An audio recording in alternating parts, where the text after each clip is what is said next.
Recording, let's get into this, man. Yeah, it's been 20 years. It's crazy because like the running joke for almost 20 years is that you know, you can't even go out of business, right? Like, and that's for real. Like it's 20 years ago, I was just bored and wanted to, you know, make something, and in between sponsors and just like, you know, like Dave from Autumn, like helped me out a little bit, like just like sharing ideas or whatever, and we just made a graphic and we made some boards, and he bought some, and it was like fucking 50. It was real easy because like Steve Rodriguez and Fibro connections, like it was just easy to make a small run of boards, and all my friends owned all the shops, and they're all like the best shops on the East Coast. So it was like, you know, they all bought some, and then all of a sudden, next thing you know, like people were wanted to ride for it for some unknown reason, and then like it snowballed, and we made a video, and like it's and then all of a sudden it was 20 years. So I guess we can go back to like being on Deluxe Flow and like Real Flow and stuff. I moved to, that was like back in the day when, oh, you want to ride for a big company, you have to move to California. That was just it. That was like, or you have to be there a lot, right? Like, so I moved to Cali, and like after college, so in like 95, 96, I think I was in SF and Bay Area, and then like, or some shit like that, and then like 97, 98, I moved to New York. But like I've always had family in Staten Island, so like especially once you find skateboarding, like how important New York is, especially where I grew up in the middle of nowhere in Maryland, where I would have to go hike an hour through cow fields to get to the mini ramp to go. Like I was out in the middle of fucking nowhere, but like, but then jump way forward, like family, like move into the basement in Staten Island for years, and then move on my own to Brooklyn and stuff in the late 90s, like 97, 98. Yeah. And a couple stints, like try to move to Portland. We can get into the drinking and the drugs, but like that stuff will chase you until you deal with it. I kept doing drugs and drinking to get away from drugs and drinking. They call it pulling a geographic. But like, no, I was like, kind of needed a change. And like, I mean, that wasn't the change I needed, right? And like, that's like a broader, longer story but like I met a bunch of great friends. I had a great time, but New York will change you. Whether you love it and you live here for the rest of your life or not, it's gonna like affect the way you see the rest of the world. And like, I mean, the utmost offense to everybody who loves and lives in Portland. That is the most racist place I've ever been, because liberal ideology around like progressive ideas creates giant blind spots, which does not allow them to be self-aware enough to like judge themselves. Like,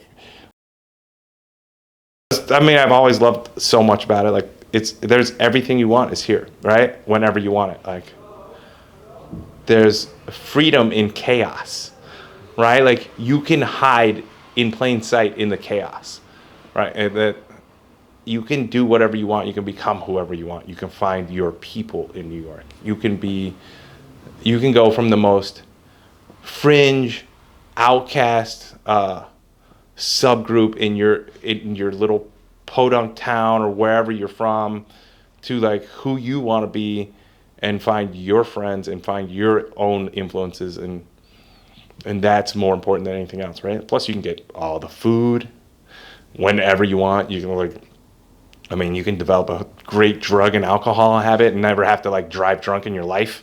Like, you can, like, you know, and also on the back end of that, like, having gone through it, you can find a huge support group for drinking drugs. Actually, like, there's like oh my God, I'm gonna have to dig in my phone while we talk about this, so I'm gonna have to put on the glasses. But I'm gonna show you my driveway. Maybe if I can actually fucking find it. Like, there was this thing like out in the middle of nowhere where they would fly helicopters over and shoot your property, and then come down and try to sell you the photos, right? Like, yeah, so like I said, I grew up in the middle of nowhere, and so we would build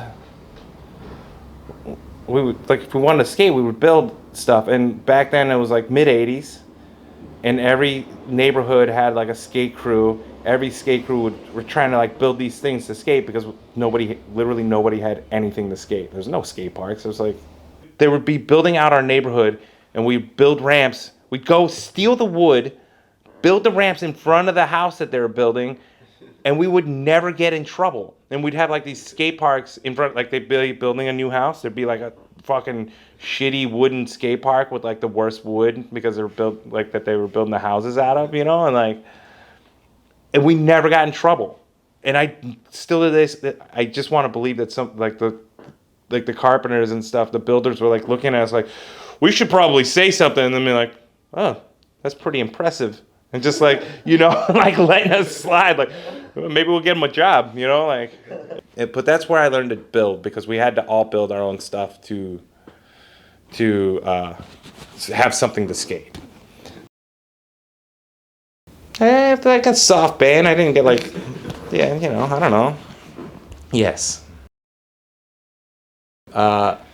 Somebody recently told me that Jake Phelps and I were very much alike. And I never saw it that way, but we both are just, you know, loud and opinionated. And that can clash with somebody who's also loud and opinionated. I mean, it's Jake's call, it's Jake's mag at the time, and RIP Jake, and he had a lot of strong and good ideas and like kept core skateboarding core, and nothing but respect, you know. I just think that he didn't like me and I didn't give a shit, and like how that operates, right? Like, oh, you got to kind of have like respect for certain people, and like I'm a little bit of a punk, and I always will be, where it's like, I'm not going to respect you because you're quote unquote authority. But like, I mean, they ran a lot of fucking photos of me, and I got kicked, you know, like when we parted ways with Deluxe and like stuff like that, like, yeah, that those things add up, and like then it's just like a soft band, like, no, like Jake Phelps was like, we're not running photos of Pat Smith anymore, or whatever, right? Like, it's like fucking fine, and like whatever reason that is, I will never actually know, but I can tell you there's probably more than a handful of like little reasons that added up, right? Like, and like anybody that knows me could be like, yeah, I can see that. My favorite ones were AWH, which is one of Coda's distributors, want to do a Coda ad, and like I was like, all right, so I gave them a photo, and they ran an ad, and everybody at the mag like knew Jake's take on it, so they actually snuck it in last minute, ran it to print, gave it to Jake to okay the mag. Jake goes, no way is Pat Smith getting a photo in the mag, and they're like, sorry, it's already to print. I technically never got paid to skate. Like, I got photo incentives, but I didn't get a monthly check ever. But like, I mean, I got perks. I got the travel. I got like, you know, like, I don't know, per diem. Like, so I was winning like every contest. I was perpetually 11th. Like, getting $100, like big purse money back then. Like, I don't know. It was like, I had a good little run. But it's also a different era, you know? Like, AMs weren't getting paid. I think like a 3-foot little like koi pond that went to like maybe like 5 or 6 in like some proverbial deep end. Good trainings, good flow. Like definitely not something that would be aggressive or gnarly, and just something you'd have your friends over for a barbecue and hang out and skate. Like, that would be the perfect ramp. Like, not something that people are coming over to try to shoot a photo on, or it's like, come over and hang out and have a barbecue. Maybe we'll inflate the little kiddie pool and cool shape. Trees are way more important than people think. Some shade, you know, the grill, you know, like the friends. No HOA.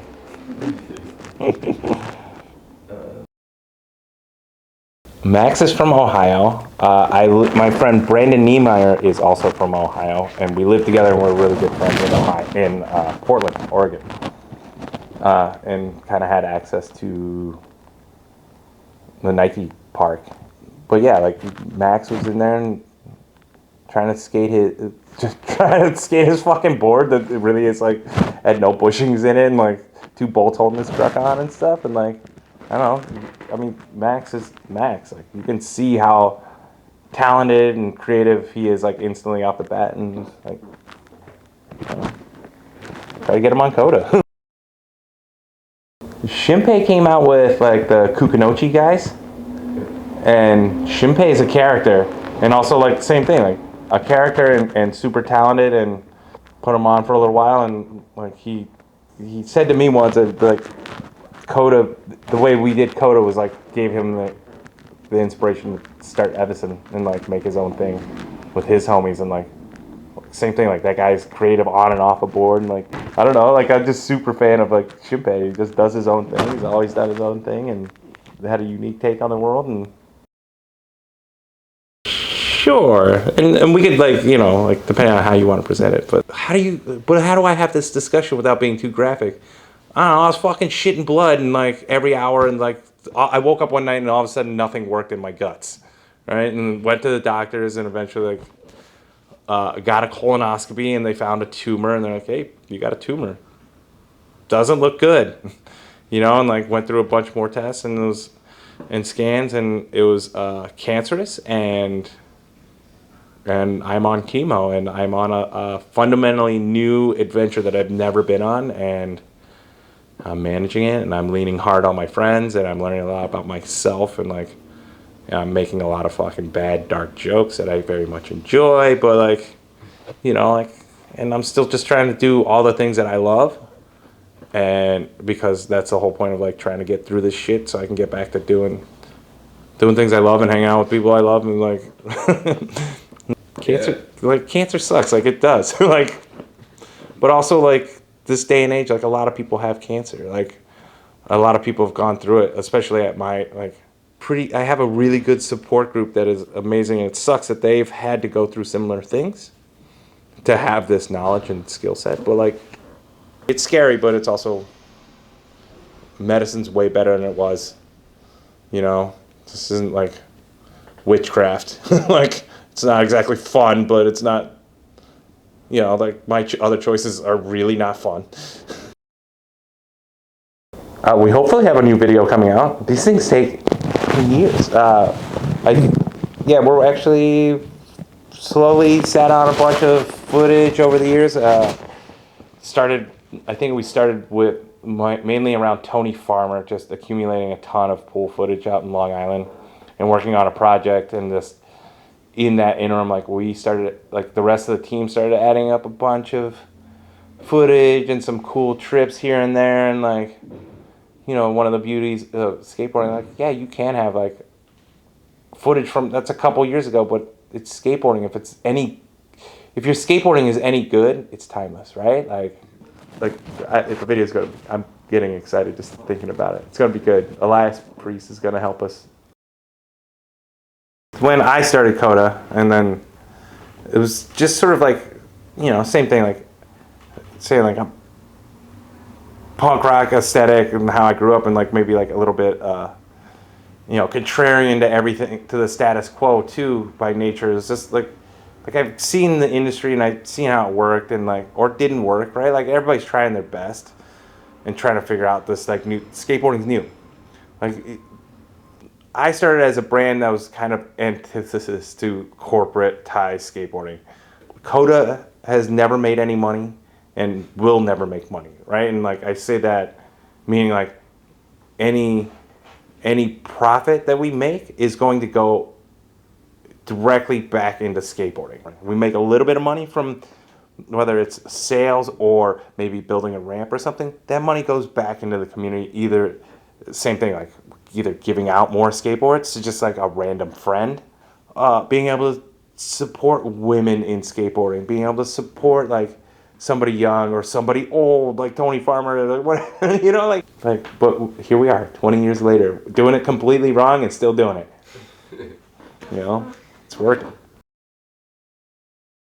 Should I at least thank my pseudo sponsors? Are we supposed to start with my name's Pat Smith. I am 50 years old. I live in Brooklyn, New York. But I do have to thank them. Like, I haven't bought a pair of shoes in like Thank you, Vans, for still keeping me laced up for whatever I am contributing to skateboarding. I don't even know why I get free stuff. Like, Noah Clothing, right? Independent for life. Independent trucks for life. Questionable tattoos and everything, right? I got it, right? Like, let's go. And I've been trying to kick myself off Coda forever.